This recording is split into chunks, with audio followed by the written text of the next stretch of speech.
Under Armour balls suck, and somehow Maryland and Northwestern still use those things. Iowa uses Nike, but yeah, I don't know how we shot so bad with those things. Like, should be fine. Yeah, but I felt like I still was pretty optimistic. My take on it was always, if we lost to Penn State, I would start getting worried. But honestly, when we're ranked in the most important ranking in the top 15, like, I'm just not going to get that worried. And I think some people assume that they're just not going to, like, use it that much. And maybe that's possible. But from RPI, like, you didn't differ that much from your RPI when they were ranking you, unless you were like a non-Power 5 team. Like if you were in the top 40 in RPI the last 10, 15 years, you automatically got in if you were a Power 5 team. Like I did some research on it last year, and it's automatic. Almost top 50 was automatic. But, yeah. So the next 5 games, how many do you think we have to win? Well, it depends on how many we win after that.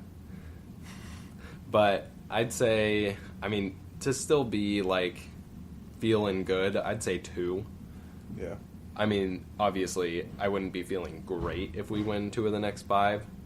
But we have Indiana, Michigan State. I bet we lose both those. Well, at Indiana. That's important to say that. Yeah. Michigan State comes here. That's Do you feel like we have a better chance at Indiana or with Michigan State at home? This is what I think is going to happen. It's going to be a close game that we're going to lose it to Indiana.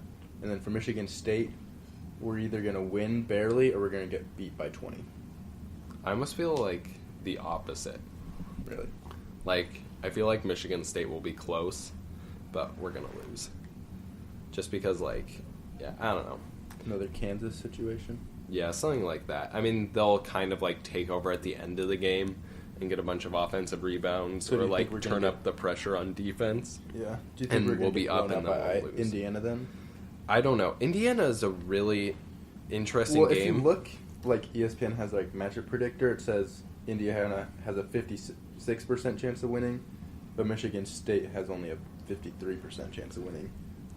But yeah, the interesting thing about the Indiana game is it almost feels like they are kind of conceding that one or not like caring that much about that one. They really just wanted to beat Penn State, because the crazy thing about Penn State is we played the same people, all of our starters, for the entire second half. So it's going to be really hard for them to come out and like come back. It's 3 days later, so I guess that is rest. Like, that's pretty good rest. I wasn't sure if it was like today or Sunday or something. But, yeah, it's Monday night. So it felt like they kind of are just like, you know what, whatever. Like, we're just going to go and see if we can win. And if we don't, that's okay. But sometimes I feel like that could help us, like, not being so tight and just, like, go out there and be like, whatever. Like, looking at, like, we have games. It's just, like, such an evenly matched game. Like, records are the exact same. Averaging within 2 points of each other per game. Points against is within 4, like field goal percentage is within 4%. Everything's like the same, but just they're at home, so it's gonna be tough. Yeah. Do you want to go to the no criticism before we do Penn State, and then talk a little bit about the rest of the games? Sure. Okay, so we took this one from somebody else, but we have Brady Heineman, who follows us on Instagram, but also Javray Green. We like gave him a shout out on Instagram, and he replied and said like, "Thanks for the shout out." And I was like, "Yeah, man."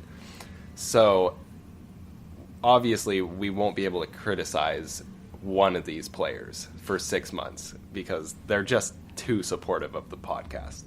So, which one do you vote? That for how long? 6 months? For 6 months. Which honestly, was like, JaVale Green ever gonna? Yeah, or maybe we months. say like his first 5 games or something. I mean, honestly, like, are we gonna criticize these guys anyway? No, we don't criticize them, but we're gonna be extra nice. Extra to them, nice for the next. I mean, honestly, I'm not sure if I even like. Here's my take on Javre. Like, I'm trying to say that he's going to go to the NBA. So by like saying that we're just going to be extra nice to him, I almost feel like that'll just like slight how much I already think he's going to be good. Yeah, so maybe like it's going to lower him. Brady's playing this season. Okay, so for till the rest of the season, or until the postseason. Yeah. So that until the Big Ten tournament, Brady will not be criticized and overly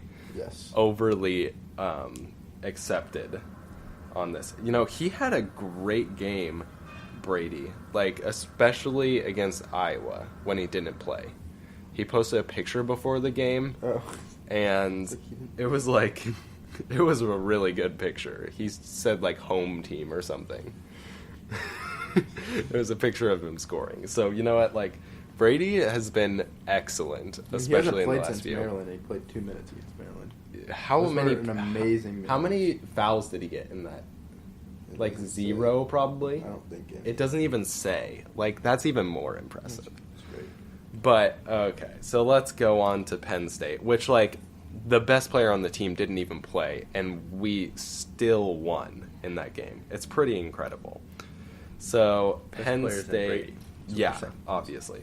Made it sound like they didn't have their best player or something. Oh, okay. So We Penn should have State won by more, I think. I don't know. Yeah, we won 70-64, which is, I mean, it's hard to win when you give the other team 14 more shots than you do. Yeah, that's like, crazy. Let's up it to how many half-court shots could they make if they had 14? Yeah. Like, come on, guys. So let's talk about the rebounding. Wow. Oh, my goodness. Okay, they shot 36% from the field. Yeah, they did not shoot That's good. terrible. It's just because they had so many more. I mean, 36 and 29%, that's so bad. And we had 49 and 39%. It's crazy difference. But they're just shooting so many more times. Yeah, Okay. That just concerns me, especially like as we go further into Big Ten play and more physical teams. Like, I mean, Michigan State's obviously going to be super tough, but like even Indiana and whatever, like if we can't get rebounds against Penn State, I don't know. Yeah, it seemed like Mike Watkins was a pretty big guy, but yeah, like they were not Maryland. Like we should not. So like with rebounding, it seems like it's not even like they're not trying to like get the rebound when it's in the air. It's like how they're positioned before it. I mean, yeah, it just takes one guy not boxing out, like a guard not That's boxing true. out because you don't think they're going to crash the boards, and then your guard just goes in and gets it. I don't know. Yeah, it seems like Copeland really struggles to get them. Like, I think he had 2 rebounds. He's often so out of position on defense in the first place that... Yeah, I think he had 2 rebounds. What was it? He ended with 3 rebounds the whole game, and he played 38 minutes. Yeah. So for Copeland, who's basically he was guarding either their center or their 4 the whole time, and he had 3 rebounds. So that's pretty tough. And I know I distinctly remember there were times when like the guy was going straight over him to like go get it. I mean that might just be what sticks in my memory, but yeah. And Roby did good on the glass. He had 11 rebounds. And he had 4 blocks. Yeah, he was the only one that was actually really doing well. No one had it over 5. Palmer had 5. Yeah, they switched him on to somebody I mean, else. Copeland... I can't remember who they switched him on to. But Copeland's 6'9" and super athletic, and he has 3. That's just effort. 3 rebounds. Yeah, I think it's boxing out early. Like, he always is just, like, under the basket once the ball's in the air. It was a rough game for him in general. But also, in general, like, Penn State did a good job on offense of taking the right shots, even though they didn't go in. Like, they either took a 3, which, like, some of the 3s seemed like bad 3s, but, I mean, at least they were 3s. They scored more points when they shot 3s at 29% than they did if they shot 2s, which was 36%. Yeah. But they either shot a 3 or a layup. And, like, most of the time it didn't work, but... really made it hard, and when they shoot layups at the glass, we went and blocked them a lot. Roby had 4 blocks, but when you go and block the shot, we've talked about this before, you always leave yourself open to rebounds on the other end. And so we definitely struggle with that. We will go for blocks and then just kind of get beat on the other end of the glass. Yeah. And I feel like Penn State actually purposely does that. Like, they purposely go drive across the lane, shoot it up, and then the other guy's right on the other end. It's like a play. Yeah. Just in case.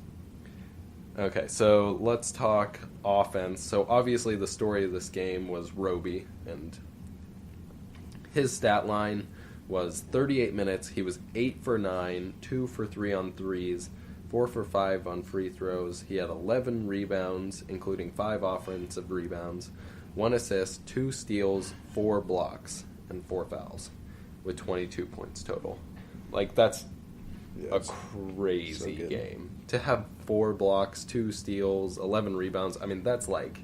5 offensive rebounds. I mean, that's probably one of the best overall stats games that anybody at Nebraska has had for a long time. Yeah. I don't know. I wish I could find the... I know they had something in the NBA for, like, an overall stat score where it, like, gave you points based on certain things and efficiency ratings and stuff, and, like, it just put it into an overall game score. But I wish I had that for this, but don't. I mean, Watson had 19 at, like, half the efficiency, though. Same amount of minutes. Yeah, so Palmer struggled again in that game. I guess let's talk about Roby more. So Roby, especially in the first half, was... I mean, the key there was he made threes, and then he was able to drive, and whoever was guarding him just could not really guard him. He could really take advantage of whoever his man was. And that's the key. Like, when you make threes, they have to go out on you, but they still have to have a big guy on you, so then you can drive past them when you're as talented as he is. So we kind of noticed, though, like, he didn't get the ball that much in the second half. I mean, he had 10 points with 8 minutes left in the first, and then he didn't score. I don't think he even, like, shot until, like, 3 or 4 minutes into the second half. Like, they just didn't, like, I don't know. That just doesn't make sense. They just completely neglected him from... But I do feel like that just kind of happens sometimes. Like, I thought in the second half, didn't he, like, have the ball at the top of the key a lot? I mean, sometimes. But also, once he had it, they would just, like, he'd hand like, it off to somebody that, like, else as a play. Little handoff weave thing. I don't know. I don't understand it. But. Yeah, I still think they need to run less plays, because unless they're running plays for Roby or something, or they run them and then they, like, have the timing off and they won't throw it to the post or something. Roby was playing that amazing. He had those 10 points, and then they just continued to just try and run plays for Palmer, who was 3 of 12 and 3 of 6. Like, it made no sense. Yeah. Well, he's our player most of the time, so let's just keep doing him instead of who the Roby. hot hand is. Well, so Palmer, I feel like the reason that he struggled in this game was because of how the refs called things, which honestly, like, the refs to me in this game were great. Like, they're fine. They're never going to be perfect, I mean, and just being fine is, like, awesome. But they didn't call almost anything under the basket, which hurt us overall because we drove a lot more, or, like, we kind of went into contact more, and they just weren't calling any of that. But, I mean, like, if they did that every game and they were just consistent in that way, like, I would love that. There weren't any, like, terrible calls. I mean, the fact that Roby wasn't really in foul trouble, like, at too many points of the game, like, relative to the time, I mean, this shows that the refs were not calling it as much. Yeah, and by the end of the game, Josh Reeves, who's their Penn State's best player, he had 20 points, or at least he was their best player in that game. He ended up fouling out, so... And it helped us at the very end. But I guess with Palmer, like, he really relies on getting fouled. Like, when he has a good game, he shoots 10 free throws at least. And so, because they weren't calling those, he would drive in and just, like, I mean, probably in other games he would get fouled and then he'd just miss, and he really struggled. But that's the good thing, is that we can take advantage with other players. We had to shoot the three well. We had mid-range game, which usually isn't a great shot, but if you can't get fouls inside, then you just got to go to the mid